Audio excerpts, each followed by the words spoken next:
In the Huddle was created to give student athletes, parents, and coaches an inside look at the journey through US college sport and all that comes with it. The demands, the experiences, the excitement, and the opportunities available to our student athletes from around the world.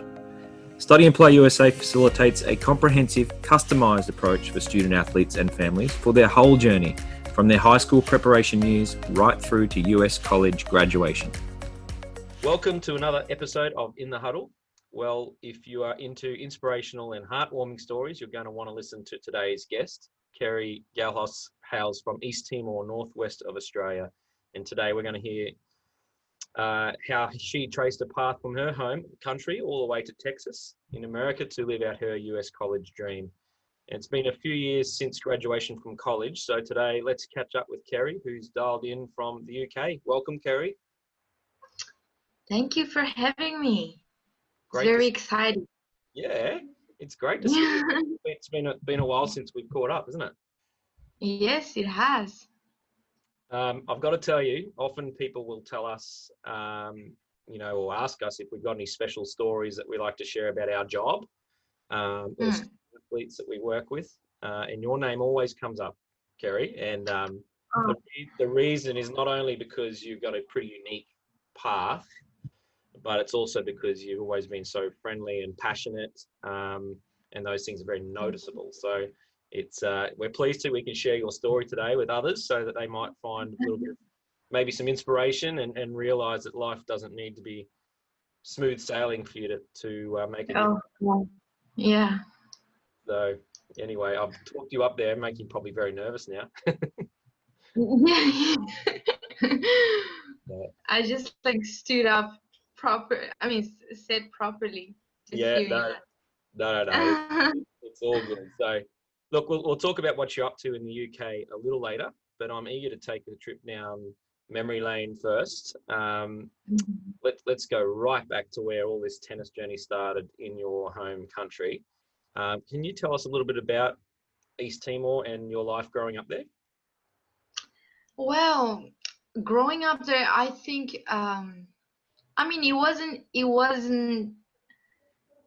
it was hard at the beginning, with the childhood that I had, after the war. But after that, I've always been involved in sports, so that really helped me from the beginning. And my dad was also a fan of sports, so he was the one who got me into tennis. We went somewhere to just watch a tennis match of Serena. She's my favorite tennis player.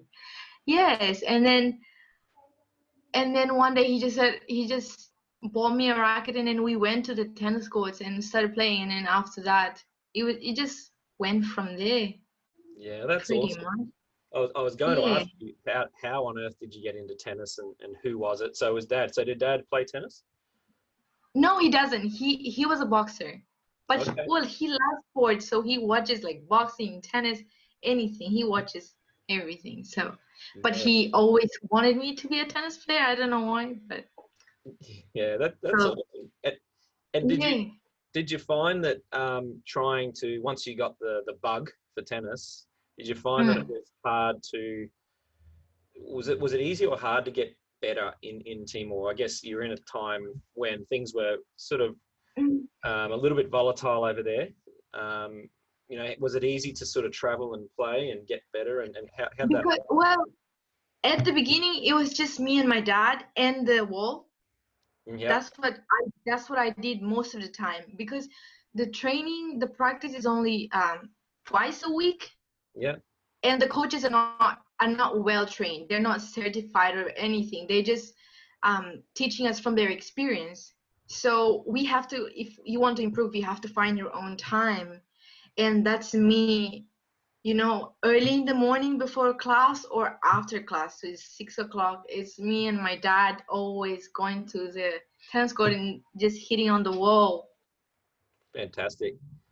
Yes. And were there any other sort of athletes in East Timor that are a lot older than you you obviously looked up to Serena as a tennis player, but there are other athletes that you took an interest in East Timor? Yes, they're all male. I don't know why. Well, there's not many female who play tennis in Timor. After a certain age, they drop out, so there's a lot more male, and those are the ones who, I try to gain my experience like by playing with them and asking them questions like how they started and just get inspiration from them too, because they also had it rough too, like from the beginning, like being under the Indonesian occupation and then how they started, and a lot of them were started as ball boys, and then after that, and once the Indonesians see that they are, talented and they're interested in the sport, then they give them rackets, and then that's how they started. Yeah. And yeah, so it was nice to um to learn from them and then get the inspiration. Yeah. Very good. Well, I think it's sort of the next phase of your story that's pretty intriguing, because there's a guy by the name of Jed Rapkins who Yeah. comes from a great tennis family here in Australia, and I know he was a guy who was a bit restless and enjoyed to travel, but he also is a bit of a humanitarian, Jed, Yeah.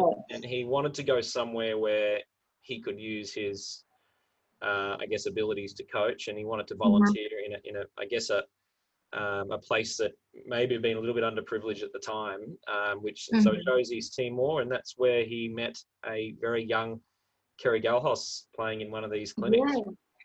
Yes. Can you remember meeting him over there? Yeah, I do remember him. um my first coach in Timor was called Armindo da Costa, and he is really good friends with Jed, obviously, because Jed is there, and he's pretty much the person who connected Jed. And I at the beginning it was very I always heard his name, but I never really met him, and I was little too. And then there's like this white guy over there like teaching everybody, and then everybody's improving. So yeah, it was a good it was a nice meeting after, because he people keep telling him that I was one of the upcoming tennis stars, not so yeah. And then he was the one who approached me, and it made me feel better since I didn't know what to do, so that Yeah, was very nice.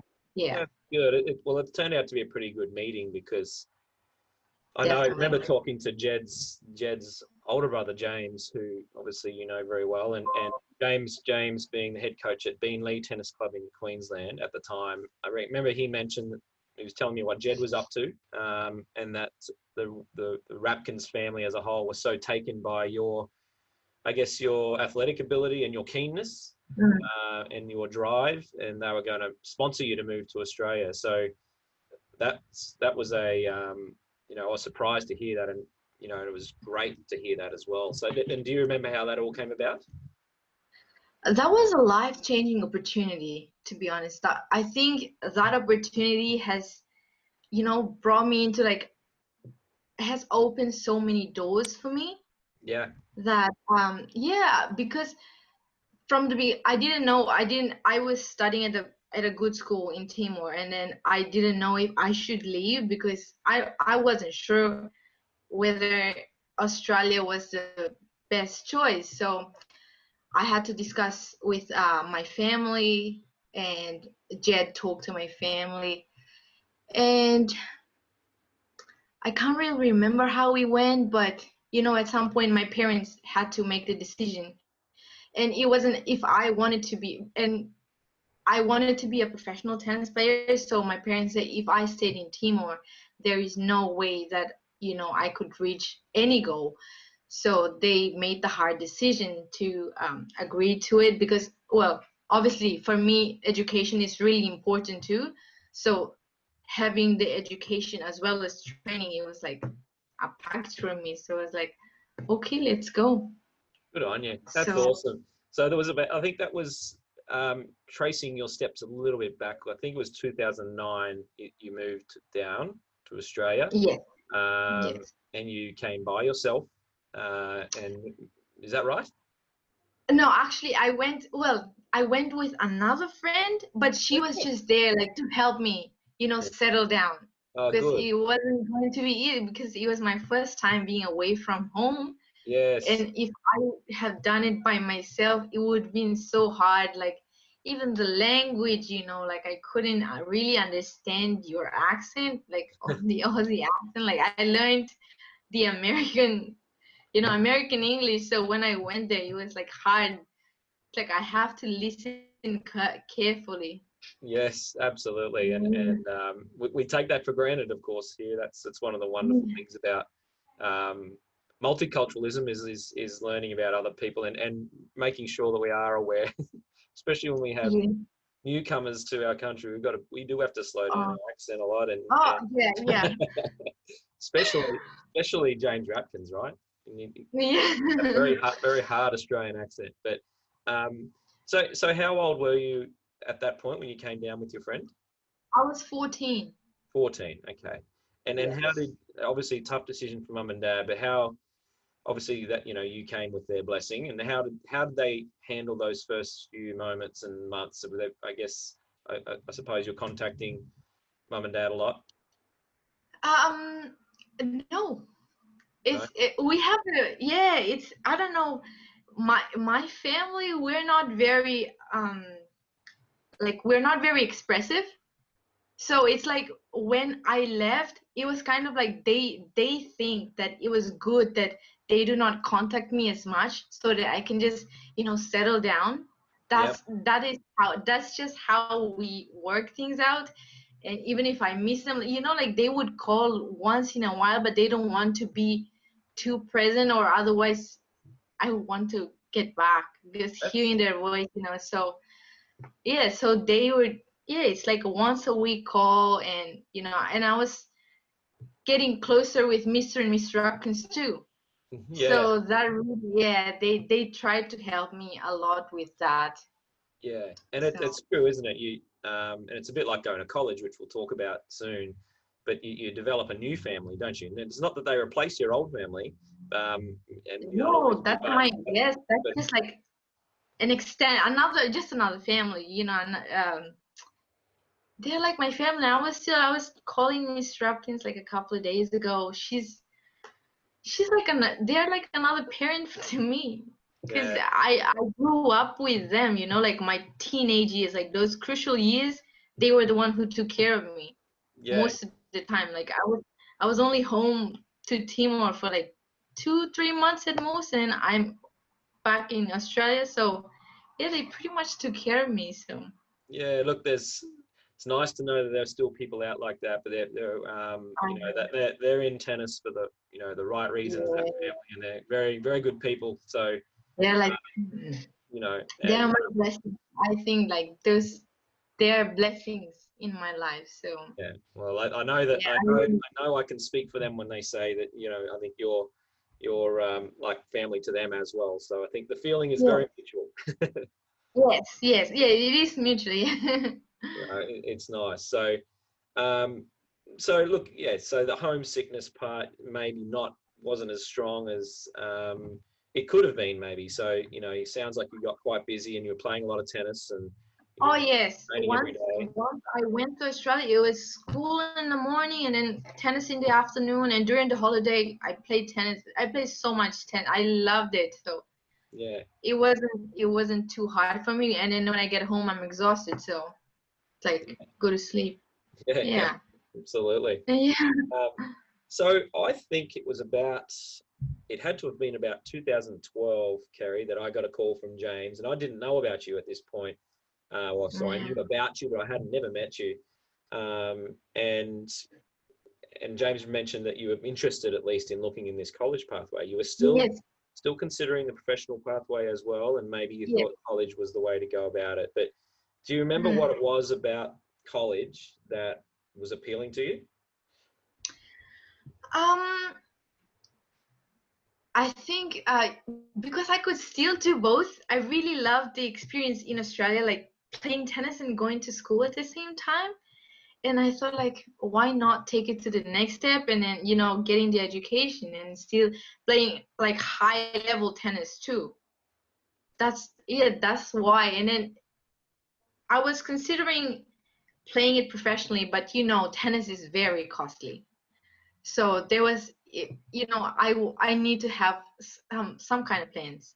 You know, Yeah, if I cannot do tennis, then I need to get a good education. So when I return home, I can find a job. yeah, Yeah. Yeah, I mean, if I think that was the best decision that I made, because if I had stuck to just being a professional tennis player, then what if I run out of funds? What if this? What if that? So it's like, okay, education and sport at the same time. If I want to continue playing tennis after college, I can do that. If not, that's fine too. yeah. No, look, and that's such a smart way to look at it. To me, that's a you can't lose when you do that, and No, no, I, definitely not.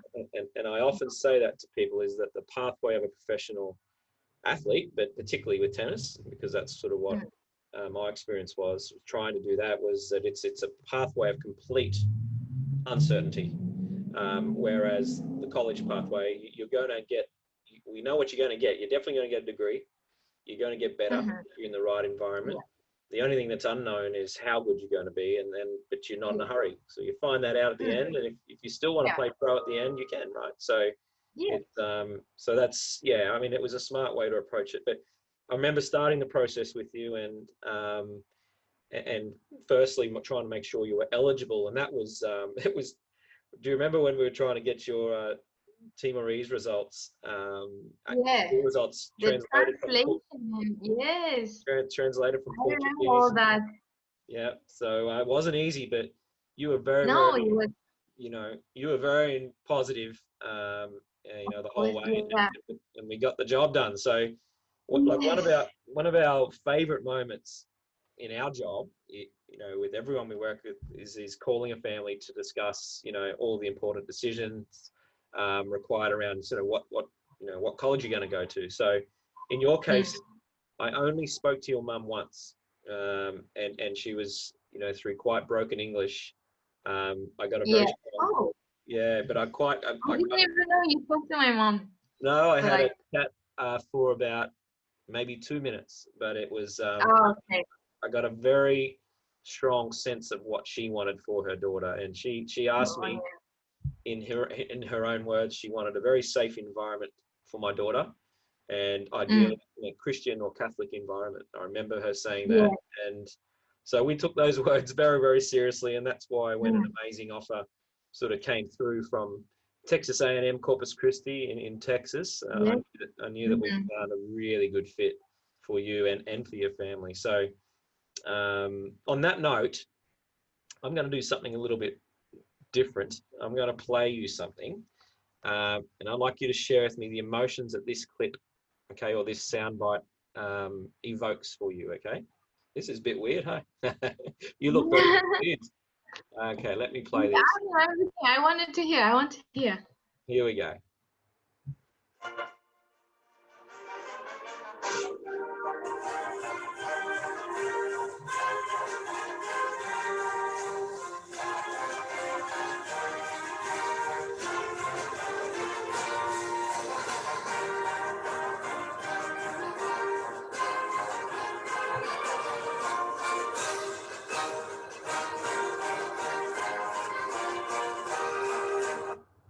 All right.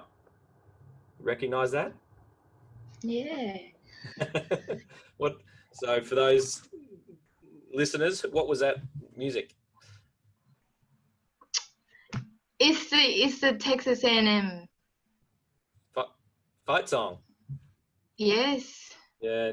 So Oh, how I miss it. Like, you know, like I feel like a little bit emotional now. I don't know why, because I miss it. I miss it. I really do. yeah, it's It, I it's a lot of emotion. I cannot tell you like how I feel, because it's like I'm, you know, like not in that time, but again, like I really miss those moments, like being with the team and, you know, Yeah, it It is. was such an amazing experience. Yeah, it's the camaraderie, you know? It's like when you hear this song, you're like, okay, let's, you get so pumped, like the adrenaline. Like I can feel like, I don't know, I get goosebumps. Yeah, I've got no affinity with that song myself because I didn't go to that college, but I hear it and I get goosebumps because I feel the same about my university fight song. Every time I hear it, I get goosebumps, and you sort of you just want to be back there and transport yourself back in time and do it all again, right? Absolutely, absolutely. And so My anyway, goodness. I thought I'd try something a little bit different there to get you talking That about was, college. um, yes. so You let's got dive me. in. What was that? Sorry. Oh, I don't know. There's a lot of emotion. Like I want to go back. I just want to go back right now. I better not play it again, otherwise your old coach might get a phone call from you, right? You see if you've got some eligibility left. No more. No more, unfortunately. So Yeah. look, we'll talk a little bit more about Corpus Christi and your university, Texas A&M University in Corpus Christi. It's a Division One NCAA program. You arrive on a full scholarship. Can you remember the first moments you arrived? The girl from East Timor arriving in this big airport in Texas. Yeah, I remember. I was so excited. There were two coaches. There is the head coach, Steve Moore. Shout out to Steve Moore, and Gonzalo, and a couple of teammates. They always have that routine. Like they always want to make the newcomers feel welcome. So they usually go with the coaches and a couple of teammates. And everybody was so nice, so welcoming, and I was so excited just to be in another country, and then starting like a new experience. It's almost, yeah. So yeah, it was great. They were, I mean, they know what to do. Steve knows what to do. Yeah. So it was like first thing you get there, you're like, okay, I'm home. Yeah, wonderful. Yeah, and I'm not surprised by hearing all that. Tell us a little bit more about your coach, Steve Moore. A passionate coach. He's such, he's very enthusiastic. He loves tennis. He's, from what we know, like he stays up like watching videos, so that, like trying to get prepared so that the next day he comes and just like spills everything to us, like just tell us what to do. And he's very knowledgeable too. He knows a lot about it. Like even after, it's not just tennis, it's just the things that he taught us. It's for life. Like right now he like never control what you can control. Like that has carried me like until today. I'm like, okay, if you cannot control the result, but you can control your effort, the energy you put in, the hard work. So yeah, that's that, you live by that. Like I think I owe to him a lot too. He was like such a great mentor, great coach, and a great person.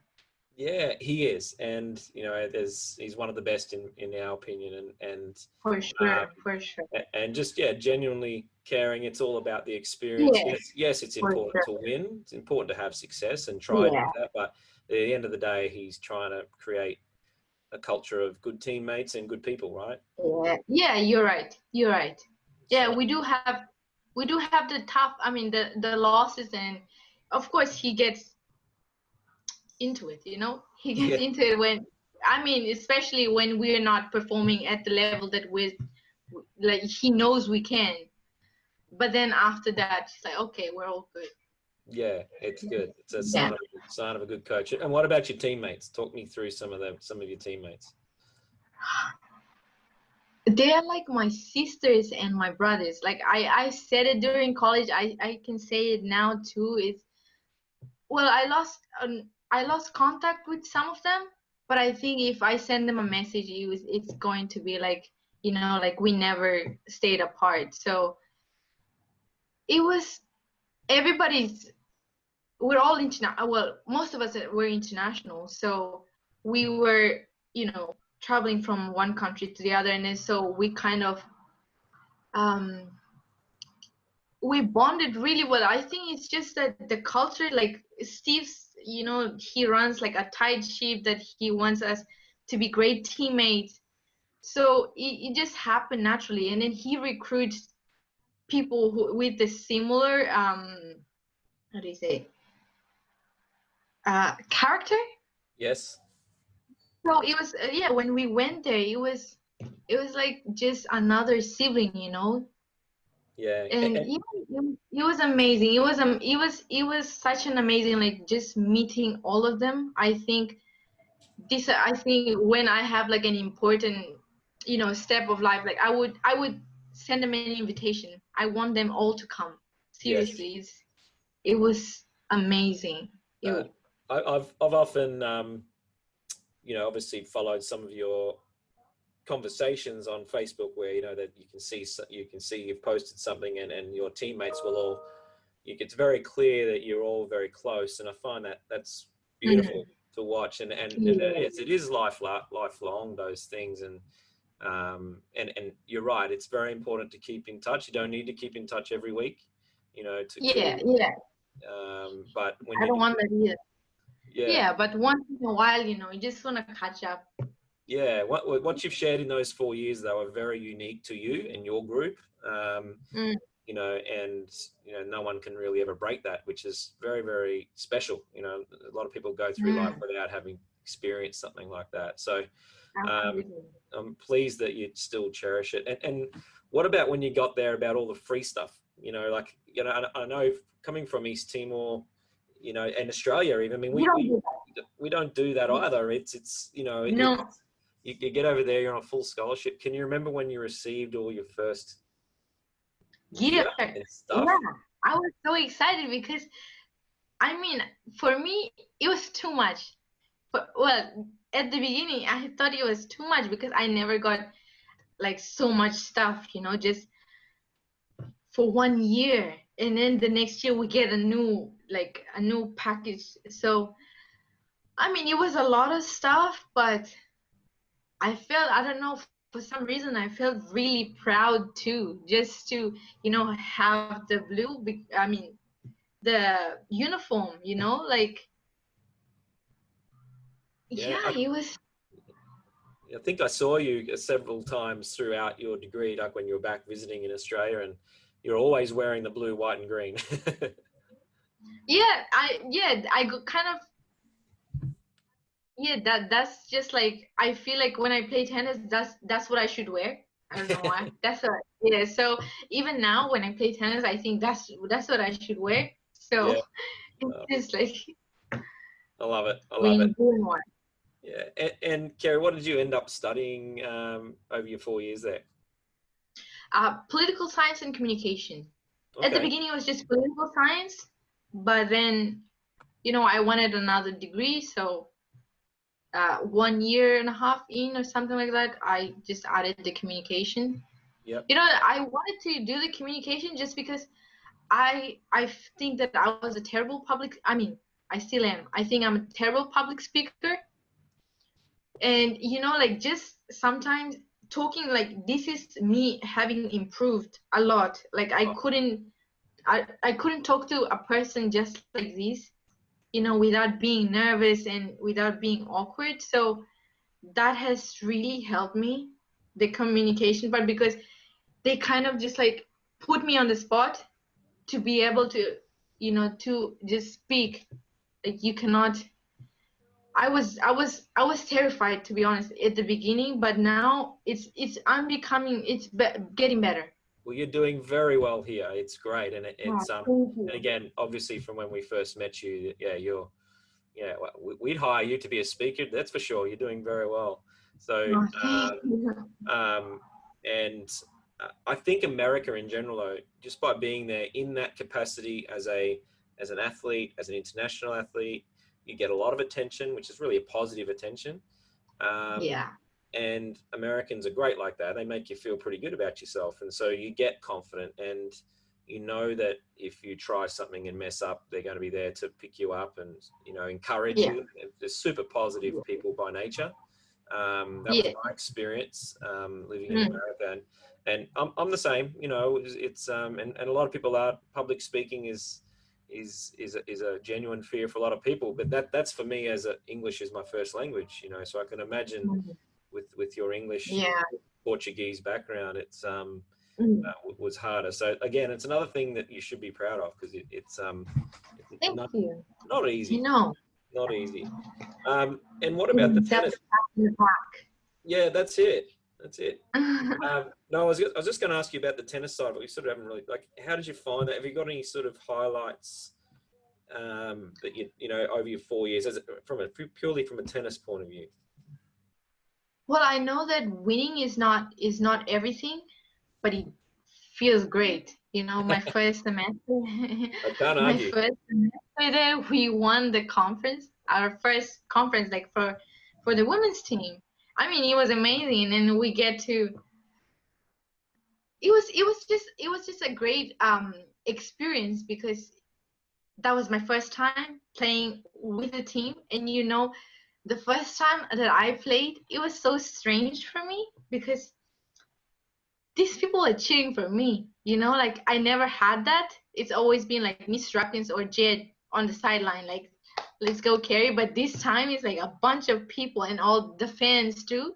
Yep. So yeah, it was a different experience. It was strange at the beginning, but it was very nice. Having people, when like picking you up when you make mistakes, and yeah, it was great, It to be is. honest. That was And such a difference, isn't it, from playing tournaments where, you know, it's all about you, and if you win, it's great. yeah, But then again, you don't have too many people to celebrate that with, and if you lose, it's yeah, quite a lonely sport. So you win yeah, as a team, lose as a team.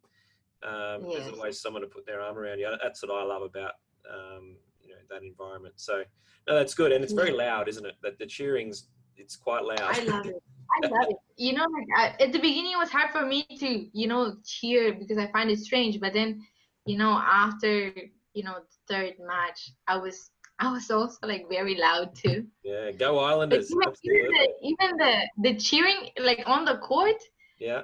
it was, after you win a point, you want to cheer the teammates. I didn't know how to do that at the beginning, but then it just came naturally. You just, when you win a point, you kind of like just scream, celebrate. I mean, not celebrate too much, just say come on or something. But your teammates hear it, and then they get motivated too, and then the next one gets. So yeah, I love that. I No, love that's that. good. Well, look, I've got a bit of a highlight for you too. I mean, in your first year, the phone rang in our office, and it was your coach, Steve Moore.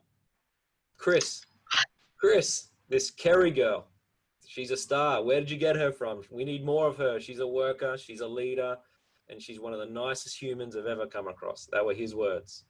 And Oh my goodness. yes, and he still talks about you that way. But Oh, and I think it wasn't long after that. You tell me if I'm wrong.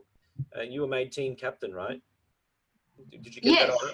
Yeah. Is that in your No, first year or second year? but that was the last year. We What, your usually last go year? by, yes, yes. Yeah. And so, but he did mention to me, even in your first year, that was his intention. That he wants to make you the captain of the team, which is a It's a great honor. co-captain, co-captain. There's another girl. Like we were both seniors, so yeah. Fantastic. Yeah. Well, that's good. Um, but it's we talk about when we're looking at this process for people, we're always looking at, okay, what can this college do for me, and can I get there, can I improve, um, Mm, you know but what I love by hearing that from the coach is, okay, you've actually improved their program in a way, you've contributed to a really mm, good culture, so I think that for me, that's a real highlight. And if you can change something of the team around you, and when you go over, I think you've achieved a lot. But again, our focus often in what we do is, okay, what can college do for me? What can this coach do for me? But I think you've a really good example, and we've got some other athletes like it as well. But to be able to go over and make an impact on them, whether mm, it's leadership, whether it's winning matches, whether it's just creating a really good culture and being a good team person, they're all really important, right? mm-hmm. Yes, Yeah, definitely. yeah. So moving ahead a little. I guess when you were sort of heading towards your graduation with your political science and communications degree, what were you thinking at that point, in terms of your plans, with tennis beyond college or with your degree? What were you thinking at that point? Well, at that point, tennis wasn't my priority anymore. It was, you know, because I know how costly it is. It's just like another. I have to have enough fun to invest in myself, which was not like the case for me. So I thought like, okay, what I should do. And to be honest, I didn't know what I wanted to do. I didn't. I was like, okay, how about let's get another degree so that I can, I can, delay this adulthood process, like not finding a job now. But that didn't work out. I was forced into adulthood. So yeah, but when I get home, I return home. When I get home, I didn't really know what to do. So I was I was going to, conferences, to trainings, just to find out like what my passion really is. So yeah, so my auntie is an activist. She is, so I went around with her too a lot, and she's also a member of the LGBTI community. So This is yeah, in, I went this is in around. Timor. This is in East Timor. Yes, in Timor. Yeah, yeah. Yes, back in Timor. Yeah, I already went back. So yeah, I was going around with her, hearing stories from the people, like from the community, LGBTI community, and that's what drew me into the job that I had with the organization. So Fantastic. yeah. So you've sort of developed a bit of a passion for um, Social giving issues, to be giving work. honest, social issues. Like I love helping people. I love helping people. So, like if anything that I can do to help, like to make somebody's life easier, like to just, to change something, I mean, like anything, I'm there. Yeah, that's wonderful. So you found what your passion was, and Yeah. you just needed to go find it, and sometimes you got to go away to America to find it, and then you come back home, and then Yeah. all of a sudden the light bulb moment happens, right? And sometimes it's just Yeah, an for experience sure. or a meeting with Yeah. someone, and maybe your auntie was Yeah. a big part of that, which is great. Yes, she really was. Well, good on you. That's good. And so you're in the UK now. What are you doing there?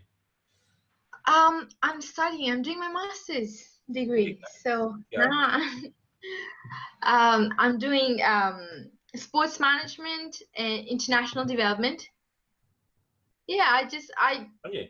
I always wanted to work in the sport field, of course. So when I went home, besides the social issues, of course, sports is my passion too. Like I've always played sport like throughout my life. So and in my country, sport is not an area that is not a sector that is considered important by the government. So it's like it's left behind. So there is not many people who are skilled in that area. So I thought this is what I love.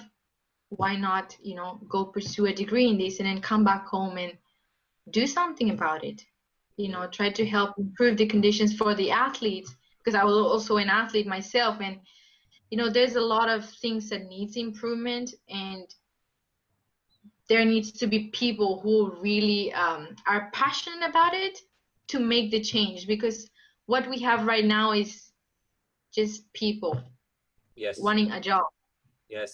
just wanting a job, which when you just want a job, you just don't really pour your heart into it. And for me, it's like if I have the opportunity to do something, it's like That's it. So that's just and that sounds like it's a great opportunity to combine your love of helping others, social justice, along with Mm, along with mm. sport, and sport being such a healthy thing, and look what it's done for you. So if people can see what you've done in your home country, the journey you've taken, then that's surely got to inspire some little kids, just the way Serena inspired you. Yeah, you do. It's strange for me to like have people look up to me. To be honest, like the kids there, some of them like they want to take pictures with me. They want to, they want to hear my story. It's that is I never in 1,000 years like would imagine that happening to me. Like I still don't feel like I have done much. But I think like for those kids, I don't know, like somebody they look up to.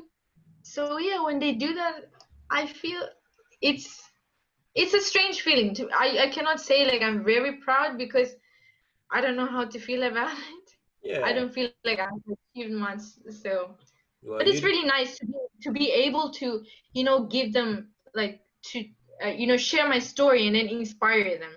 that's exactly right. And sometimes Yes, you don't know who you're inspiring. They might, uh, yes, exactly. they might not tell you that they're inspired, but sometimes you never know. I hear that. I hear that a few times. I'm like, am I really doing that? Yeah, that's it. I But mean, if you think about your hero, Serena, I mean, she yeah, won't, you're she will never know the amount of people that she inspired to pick up a tennis oh, racket. for sure, Uh, for sure. Yeah, she was the reason I play tennis. Yeah. exactly right. So, look, I'm going to finish with one, which I think is a pretty cool question, and I think I've got a bit of an idea of what you're going to answer here. But maybe without giving you any notice to this question, if all of your wildest dreams come true, where is Kerry Galhos in 5 years from now, and what are you doing? I'll be in Timor. That's where I want to be. Um, I want to open a foundation. If you are just letting me dream, right? Okay. I Yes. want to have yes, I want a foundation that supports the athletes in Timor to have a better condition. Just like to have a um, how do you say it? Better opportunities. I don't- Yes, yes, better opportunities because okay, I had the opportunities I never imagined I could have. This is something because it's such an incredible experience, and I want more people to be able to experience this, not just me. And then by having a foundation, I think I will be able to, improve the sport in Timor and, make because we have so many talented athletes, but because we do not have the support, like even from the government, so it goes to waste. The talent goes to waste. And we could have like world athletes, but because there's we do not invest in them, there is not it just after a certain point they drop out because they have to find a job Yep. when they could be like playing somewhere, like being world boxes or Yeah. tennis stars. So yeah, that is actually my passion, I think. Yeah. Yeah. And Well, but I also yeah I you also want to be an entrepreneur. I always because I think that to have if you want a foundation, I don't think that you have to have a side job too, just to help out, like because I don't think that especially in Timor, not a lot of people would want to donate because sport what is sport, it's not it's they consider it not important. So I have to find something. I want to be able to, if I cannot find people who want to donate or who want to contribute, like I want to be able to do it myself. That's why I also want to be an entrepreneur so that, I can hopefully get the funds and, be able to help all these athletes. And it's not just athletes, to be honest. I just want to help people Yeah, and with, yeah, with the issues that I'm passionate about. that's fantastic, Kerry. Well, if they are your wildest dreams, I'd be a very, very brave man to bet against all of that happening. Um, I think it's You know what? I'm always very positive. I feel like when you have the good intentions, the universe helps you. Like everything will fall into place. To be honest, because I didn't know that I was going to come here to the UK to do my study. That was a wild dream too. That was not happening even until the last minute. I was the last minute. I didn't know what was going to happen. 1 week before the university starts, I didn't know that I was gonna have the fund. 2 days before it starts, I got everything. 2 days before, and I was like, well, it's meant to be, Like I was stressing out, of course, but I think that if it's meant to be, it's meant to be. yeah. And if you have good intentions, everything will work out. Things will work out.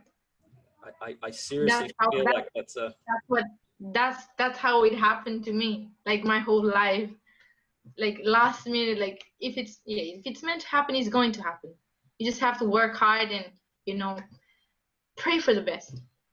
yeah. Look, I feel like that's a very, very good place to end because I don't think we can better that. That's a very, very profound way to finish, and I think a lot of people listening, would be nodding their heads right now. Okay, so I think, yeah, you've inspired me tonight. Like your whole story inspires me, Kerry. It really does, and I'm sure, and I know it does my wife Alexia, who you know as well, and all of our staff. So I'm just pleased that through this avenue we can, more people know about your story and Kerry Galhos and how you're going to take over I the hope world. I just want to inspire one person to be just one person to follow their dreams, just to get after it. It's If I can do that to one person, man, that means the world to me.